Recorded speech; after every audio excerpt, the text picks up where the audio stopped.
Hey, this is Tracy Lewis with Stuffin' Things with my final Hey Irresistible Sweet card for the week. This is a card class card. Betty was the instructor. She came up with this design. The only thing I did different was I went ahead and added a sentiment to it. So it uses a fairly large piece of the Hey Irresistible DSP. That this is the third day I am showing it to you. There's a couple of the leaf dies, or leaf cutouts, as well as two popped up flowers. Again, the yellow center. This frosted element, each of the cards I picked the yellow, but it comes in yellow, pretty peacock, and flirty flamingo. And yes, the pretty peacock is a sneak peek. It is one of our new colors. It is a returning color. I remember it years back, and it is a really nice deep green, like in between the So Saffron and Evening Evergreen, with a little bit more of a blue tint to it. And then the card that we did, I went ahead and was given an extra strip, so I decorated this flap of this envelope that was provided in the class. The Happy Mother's Day is from the Daffodil. I cannot remember the name of it because I just took it off my shelves. Let me get the name for you. It is going to be retiring. I'm going to be doing more and more of this, having to look on my computer rather than a printed catalog, because there are going to be more and more online exclusive products.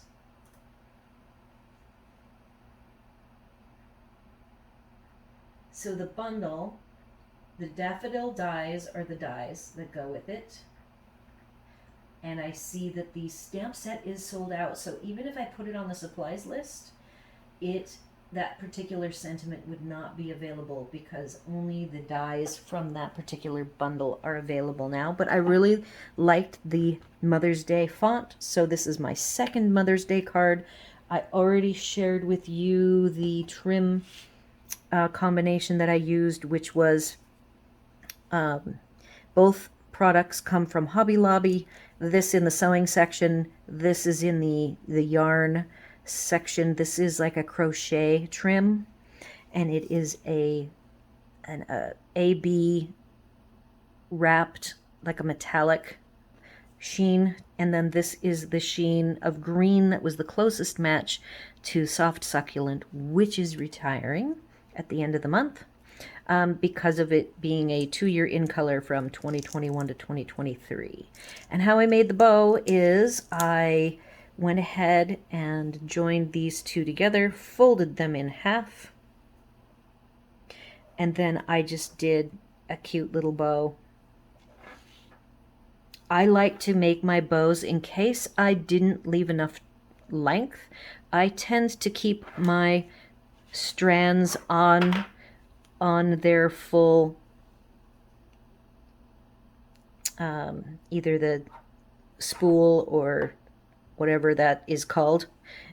So if those of you know what is it a skein of yarn? So if a crochet ball is also called a skein or skein, then that's what that is. So I leave them on. I've got my 4 that I want. In this case, I'm not doing bunny ears. I've just been doing, like, I guess I would call it an index finger wrap, making sure that I keep the very fine threads with the 2 layers of the crochet thread. And then I need to shorten that one. I have 2 loops of the thread, and then this little tiny loop is the tail. So I'm just showing you that if I'm not careful, I end up with what I consider kind of a mess with a very short tail.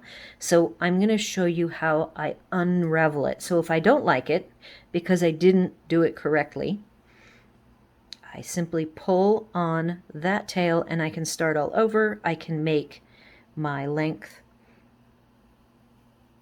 longer, Sometimes I want a bow. In fact, I'll show you from yesterday's card. So if I want the bow to have really long tails, I need to make sure I have a lot of extra length. Then I do my loop around. I'm still grabbing all of the elements, even the very fine thread. Now this time I did a nice big set of loops.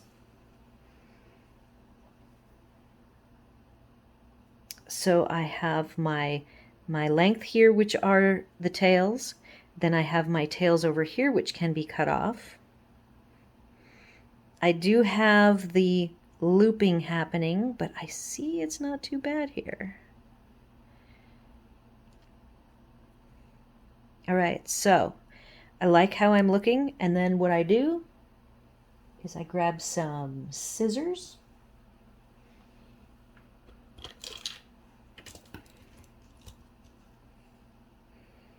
I'm ready to cut off this set of tails, and then this loop here that I've kept separate is actually the second set of tails. So now I lay this down, and that is how I create my either the doubles, or if you add the threads, that is how I make a more simplified, not quite so fluffy bow. And this one, notice I made it a lot smaller with shorter tails, but you can see both strands of the nice soft green. Just add just a little bit of a green hue to the bow, and now I have another one, so I will set this aside in my bow stash. So if you have any questions, comments, or concerns about this card, about how I make my multi-layer bows the simplest way possible, anything to do with the color refresh, you can leave them here or over on my blog, where I will have the full supplies list of everything that is available. Again, this embossing folder was provided. It is not a current Stampin' Up! Embossing folder. Any floral, dotted, or leaf embossing folder will work and be marvelous. The inside of the card, I forgot to show you. The inside is also very simple, with just a strip cut out, as well as the flap I trimmed around for the flap.